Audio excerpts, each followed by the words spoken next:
We've been inundated with new members applying to become members of the party from all kinds of communities, also Black South Africans, obviously. We want a country that is working. We want an infrastructure that is you can depend on.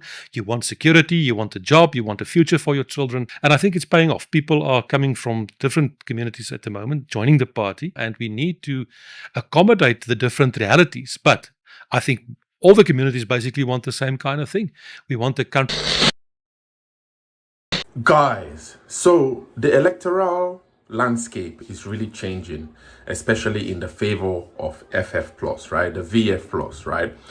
We saw this latest results from the Schwane Ward 57 in the Littleton and Centurion district. Centurion, especially the FF plus, had a really spectacular outing in there. The DA dropped from 59% to 53%, and the FF plus rose from 16% to 44%.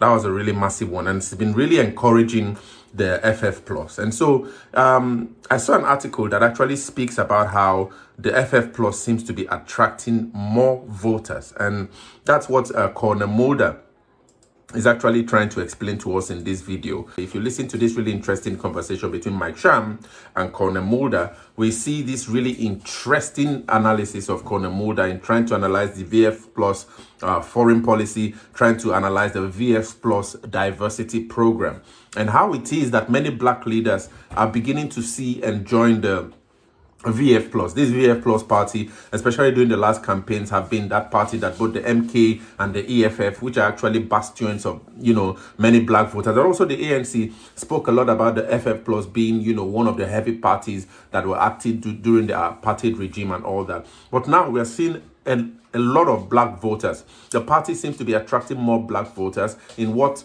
Mike Sham argues that South Africans have had enough. South Africans are tired. South Africans are hungry for more disciplined leadership and all of that. And at the end of the day, it seems that they see that propensity in the leadership.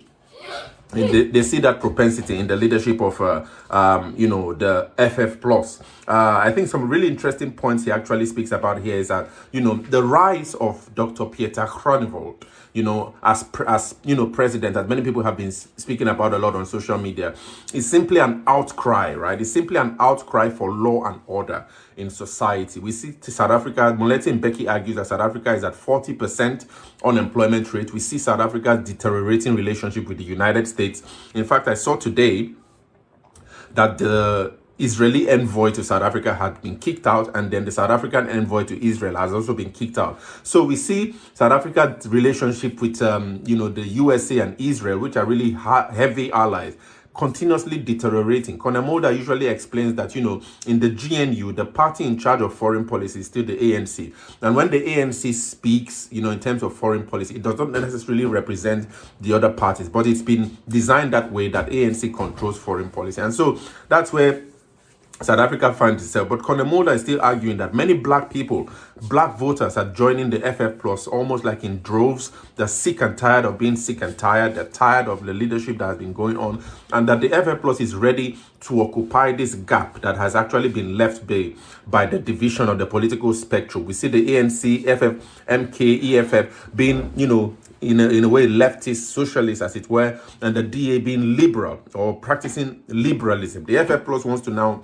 occupy that right of center that actually speaks a lot about more conservative values and all that, because it appears as though that the major of the electorate actually represent these conservative values, and the FF plus is really captured. I think they're doing a good job, because at the end of the day, when you observe the voter relationship and the shift in the political spectrum, you see that FF plus is attracting a lot of Black voters and all that. Let's quickly listen to Corne Mulder as he breaks this down and explains why it is that, from his perspective of the leader of the party, many Black people are now joining the FF plus. I don't know if these Blacks are leaving the EFF, if they're leaving the MK, if they're leaving the ANC, but it's really interesting that the FF plus can be really attractive to many Black voters. And share your thoughts, guys, in the comments. Okay, so let's just first put this to bed. The campaign or these things that were circulating on social media It's not an official party thing. No, it's not a party. It's not a party strategy. It's not a party project. No, it's a spontaneous thing that happened from somewhere, and one can discuss where it comes from. But it's not officially from the party side. And unfortunately, what's happening now is that a lot of people are jumping on the bandwagon, and they are misusing our corporate identity, and that is also problematic. I can't have anyone just using our corporate identity and start saying things on our behalf that is not our position. But it's interesting how this is working out at the moment. Yeah, because, and I know I saw a response that you gave, a recording of the response that Yes. you gave. In South Africa, for starters, we don't elect a president. No, exactly. That's what people must understand is our electoral system is completely different. We don't have a direct election for any president. We don't have a ballot paper that says choose between Trump or Biden. We don't. We've got a proportional system where you vote for a political party. And then after you've elected parties, you've supported the parties, they get people elected, and then we go to the system and elect with necessary people. But what the electorate also must understand that in the election that will be at the end of the year is a local government election. So what are we going to do? We are going to elect local councillors, and the councillors will come together and they will elect a mayor in towns depending on what. And that's it. Nothing more, nothing less.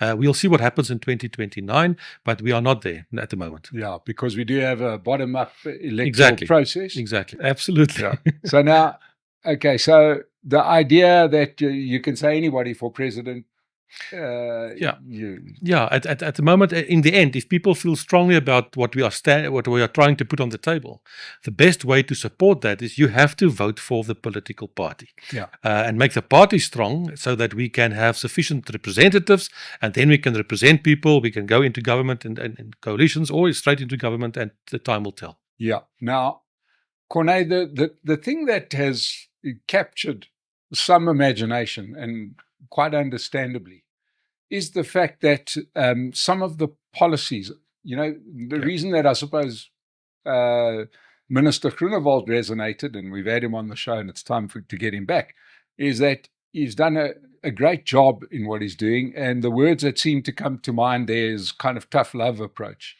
He's running it properly. He's running it quite tough. Yes. We haven't had Thabo Bester situations, etc. Yes. And he's also, we've seen some video where he's actually rehabilitated criminals, created less of a burden on the state by creating work for them.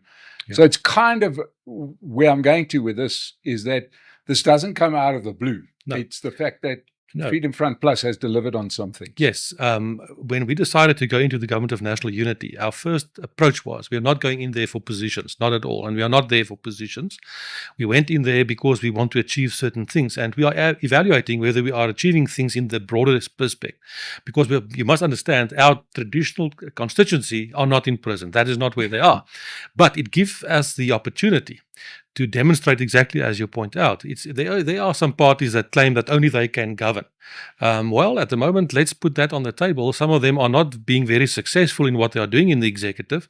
And I think we can say that we are successful in the executive, specifically, as you correctly point out.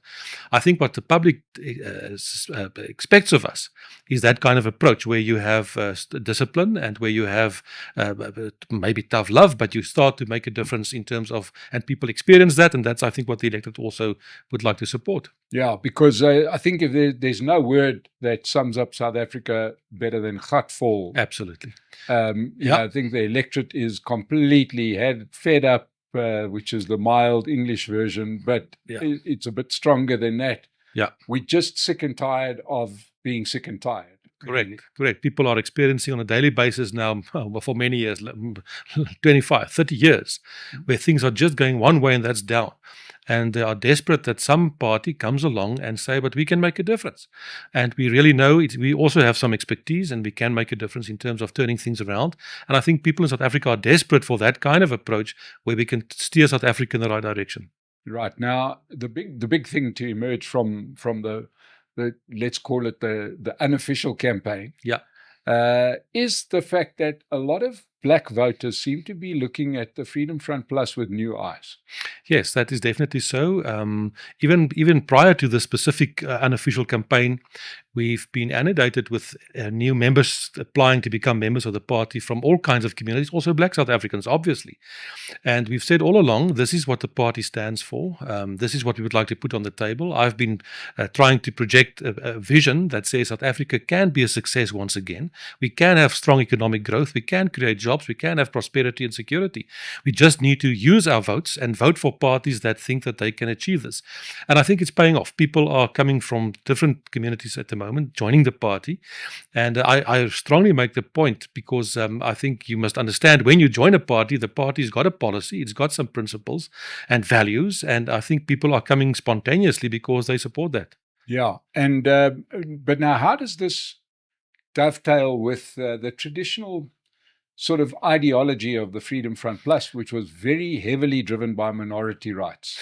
I think it plays into the same kind of approach to a certain extent because we said right from the beginning, South Africa is actually a country of minorities. We are very diverse with all the different languages, cultures, etc., and we need to accommodate the different realities. But I think all the communities basically want the same kind of thing. We want a country that is working. We want an infrastructure that is you can depend on. You want security. You want a job. You want a future for your children. And I think we are playing into that kind of approach. And if I look at the political spectrum in that instance, I see the Freedom Front Plus, and that's where I want to position the party as right of center. I think there's a huge gap between the ANC's, with all due respect, socialism and the Democratic Party's liberalism. There's a huge gap right there in the middle. And I want to believe that the majority of South Africans from all communities are in their hearts conservative people, thinking in terms of conservative values, and they want to be in that space. And I think I see this gap, and I'm going to score a try.